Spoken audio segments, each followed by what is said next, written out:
ከዝነኛው የዓለማችን ቁጥር አንድ አሸባሪ ድርጅት አልቃይዳ መሪ ኦሳማ ቢንላደን እስከ ሊቢያው ጨቋይ መሪ ሙአመር ጋዳፊ ከአፕል መስራች ስቲቭ ጆብስ እስከ ወጣቱ ተስፈኛ አሜሪካ ፖለቲከኛ ቴዲ ኬኔዲ ከቀዳማዊ እመቤት ናንሲ ሬገን እስከ ዝነኛው ተወዳጅ ሙዚቀኛ ዊትኒ ሂውስተን እነዚህ ሁሉ የአሮን ራምሴ ጎል ማግባትን ተከትሎ ህይወታቸው ያለፉ ናቸው። አሮን ራምሴ የሚለው ስም ሲጠራ ከእግር ኳስ ተጫዋችነቱ ይልቅ ብዙዎች የሞት መላእክት ነው እያሉ ያስባሉ። በዓለም ሕዝብ ዘንድም የአሮን ራምሴ እርግማን በሚል ይታወቃል። ዌልሳዊው የቀድሞ የአርሰናል ተጫዋች አሮን ራምሴ ጎል ባስቆጠረ ቁጥር በማግስቱ ዓለም ላይ ካሉ ታዋቂና ዝነኛ ሰዎች መካከል ያንዳቸው ህይወት ያልፋል። ከፖለቲከኛ እስከ ሙዚቀኛ ከስፖርተኛ እስከ ፊልም አክተር የአሮን ራምሴ ጎል ሰለባ የሆኑ ስፍር ቁጥር የላቸውም። በእግር ኳስ ታሪክ ጎል ባስቆጠረ ማግስት በድምሮ 29 ዝነኛና ተጽዕኖ ፈጣሪ ግለሰቦች ህይወታቸው አልፏል። ሰሞኑን ደግሞ መልአከ ሞቱ አሮን ራምሴ ስሙ እንደ አዲስ እየተነሳ ነው። ዝነኛውና ተጽዕኖ ፈጣሪ የሆኑት የካቶሊክ ቤተክርስቲያን ጳጳስ ፖፕ ፍራንሲስ ሞትም ከአሮን ራምሴ እርግማን ጋር እየተያያዘ ነው። እንዴት እንመለከተዋለን?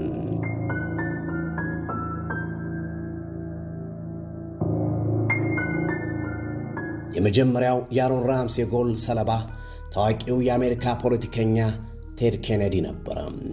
በፈረንጆች ናስ 25 2009 ላይ የመጀመሪያ ጎሉን በአርሰናል ማሊያ ፖርትስማውዝ ላይ አስቆጠረ። በማግስቱም የቴድ ኬኔዲ ህልፈተ ህይወት ተሰማ። ከሁለት ወራት በኋላ ደግሞ ለሀገር ዌልስ ብሔራዊ ቡድን ሊችንስታይን ላይ ጎል ባስቆጠረ ማግስት ታዋቂው የስፔን ስፖርት ጋዜጠኛ አንድሪያስ ሞንቴስ ማረፉ ተነገረ። እነዚህ ክስተቶች ሲከሰቱ ብዙዎች ጀሮም አይንም አልሰጧቸውም ነበር። የአሮን ራምሴ ጣረሞትነት ቀልቤ ሳበው ግን ከሚቀጥለው ክስተት በኋላ ነበር። በግንቦት ወር 2011 አርሰናል ከማንቸስተር ዩናይትድ ጋር በነበራቸው ጨዋታ አሮን ራምሴ ጎል አስቆጠረ። በማግስቱም የዓለማችን ቁጥር አንድ አሸባሪ ድርጅት መሪ የሆኑት ኦሳማ ቢንላደን መገደልን የዓለም መገናኛ ብዙሃን በሙሉ አስተጋቡት። ከዚህ ክስተት በኋላ አሮን ራምሴ ጎል ባስቆጠረ ቁጥር በቀጣዩ ቀን ማን ይሞት ይሆን የሚለው ጉዳይ ተጠባቂ መሆን ጀመረ። እውነትም አሮን ራምሴ ጎል ካስቆጠረ ከታዋቂና ዝነኛ ሰዎች መካከል ያንዳቸው ህልፈት ይሰማል። በጥቅምት ወር 2011 በሰሜን ለንደን ደርቢ ቶተንሃም ላይ ጎል ማስቆጠሩን ተከትሎ የአፕል መስራችና ዋና ስራ አስፈጻሚ Steve Jobs ሞት ተሰማ።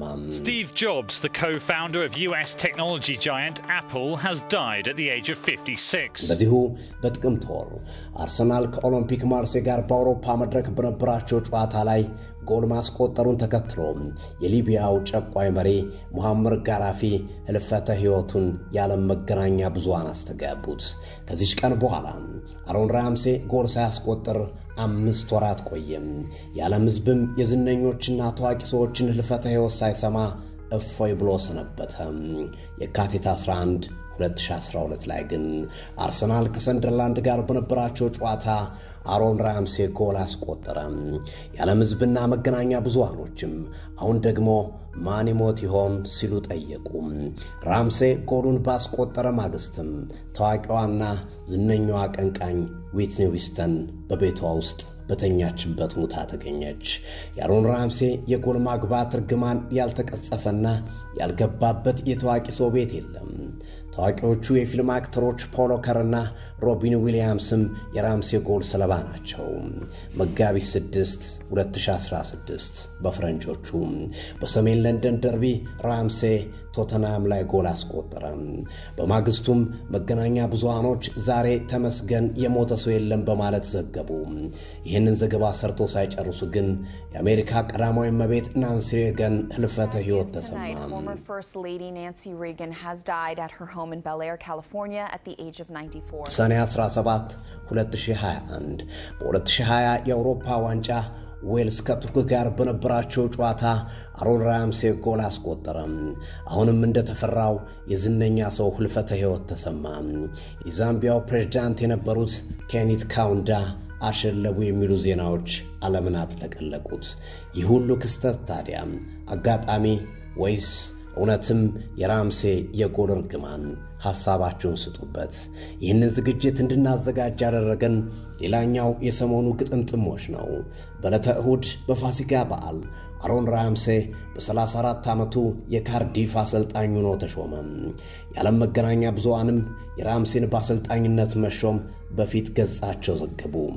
በማግስቱም እጅግ ተጽዕኖ ፈጣሪ ከሆኑ የዓለማችን ግለሰቦች መካከል አንዱ የሆኑት የካቶሊኩ ቤተክርስቲያን ጳጳስ ፖፕ ፍራንሲስ በ88 ዓመታቸው ማረፋቸው ተነገረ።